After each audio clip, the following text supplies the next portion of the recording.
All right, so now our topic is college.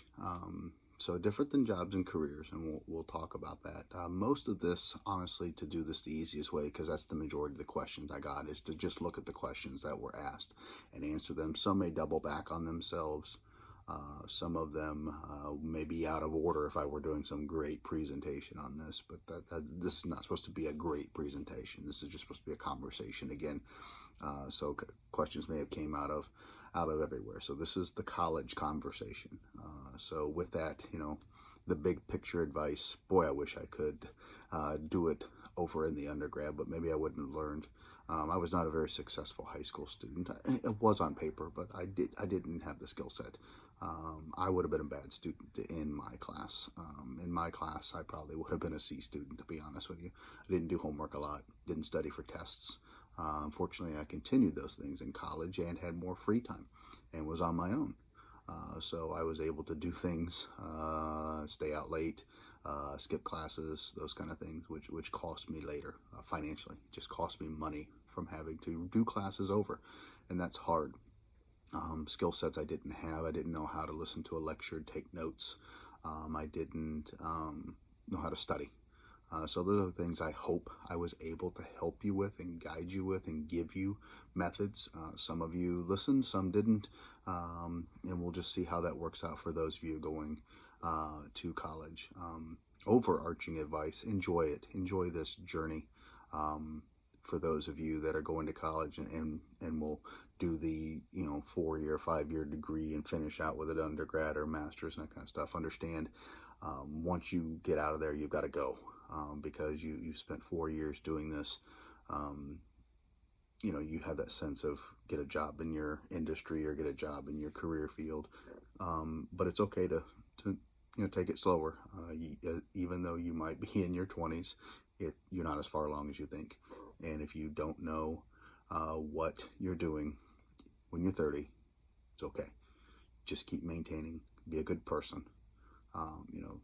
While I said earlier video, your job doesn't define you, nor does your college. So you define you, and it's more about the people that you associate with in your life and that you influence in that way.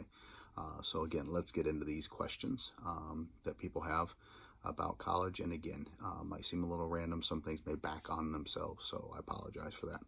All right, so what if I'm not good enough in my major? Change. Again, with these advice things, some people may not like them. It may be your parents that don't like them, but they are the advice that I have. Change your major, change your career. If it's not working for you, it's about you. Change it. It's okay. How much would I change for my life in high school and college? Again, I'd be a better student. If I knew start of undergrad what I'd figured out by grad school, or even now 20 years of teaching, the skills necessary, the information necessary, I'd be a much better student.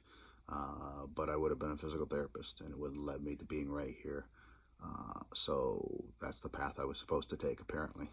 But again, skill sets would be how to study, how to take notes, working with others, and the ability to focus your time when it's yours to do. You've got to make it a job almost where you've scheduled a regimen of certain things you do certain times.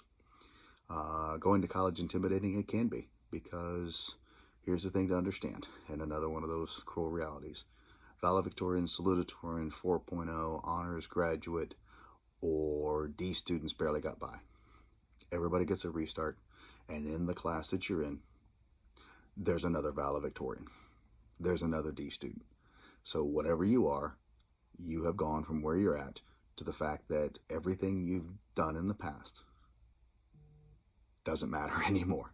It's what you do from this point forward. So everything you did in high school, nobody cares about. And that can be the part that makes it intimidating. Nobody cares that you were the top student in your class. Nobody cares that you were top 20. Nobody cares that you were bottom 20. It's what you do from that point forward. So that's part of the intimidation process. A lot of the intimidation could be the fact that you are on your own in handling this. Here's a cruel reality. Mr. Boyd is not going to ask you for your assignments anymore. Somebody else is going to, or they're not. It's on you. They don't care if you turn it in. Your money spends the same. College roommates, I'm kind of a bad person for this. I had very few roommates because I don't get along well with others in those kind of situations. I like my stuff the way I want it. So I was in a mod at OU where there were 6 of us in sharing a bathroom in an area, and it ended up only being 3 of us eventually, so that worked really well. Then I was an RA. Then I moved off campus and lived with roommates, and again, we would pass and go in houses and apartments and stuff. Living with my girlfriend, her best friend, and her best friend's boyfriend turned into a not tragic, I guess, well, a bad situation with some things that happened there where my girlfriend had gone off on a internship. And then the relationship between her best friend, who I went to high school with and dated, went south with her boyfriend. And just living with the 2 of them was a nightmare because my girlfriend was away for the rest of the school year. I was a security aide, so I would go to work at like 11 o'clock at night and work till 3 and come home to this disaster and this mess. It just wasn't a good situation. This guy was an absolute jerk, and the other roommate and I were friends, so it really made it difficult. Try to still be you. Don't be afraid to talk to your RA. Don't be afraid to request a change in location if you need to. Don't suffer with a bad roommate. Get out of that situation and don't let somebody influence you to be who you're not. Some of you would ask about deferring because of the coronavirus situation. That's an individual choice on your part. There's nothing wrong with deferring the go to the big university, do online classes, or do community college or something like that, like Clark State, Columbus State, in this area, those kind of schools. It's okay, do an online thing, get some stuff out of the way, keep working your jobs, and be in a safer environment if you need to. That's okay. If you and your family feel it's ready to take the risk, that's a individual call, and one that we in our family have to make too. But ultimately, it's not really my decision to make. I want all of you safe and sound and in the best situation you can for you to go forward in what you want to do. So just be knowledgeable, look at the situation, take a good hard look at it, and make the best decision you can. And don't be afraid to change it if it's not working. Don't be afraid to change it if it's not working. If you don't feel safe because you went to the big campus, lots of people do it. There are many people who start out at one university and end up somewhere else later. It's okay. Again, sorry, going through here.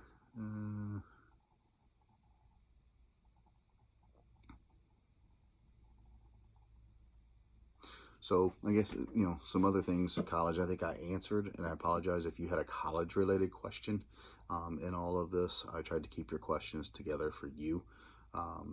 So if I didn't get your college question, I apologize. Maybe I'll try to come back to it. But again, overall things, don't be afraid to change majors. Don't be afraid to change roommates. Enjoy the experience. Again, take internships. Get a job in something you think you may never do ever again in your life. Residence life, I made some great friends and learned a lot about myself. It's not something I would have ever seen myself being able to do.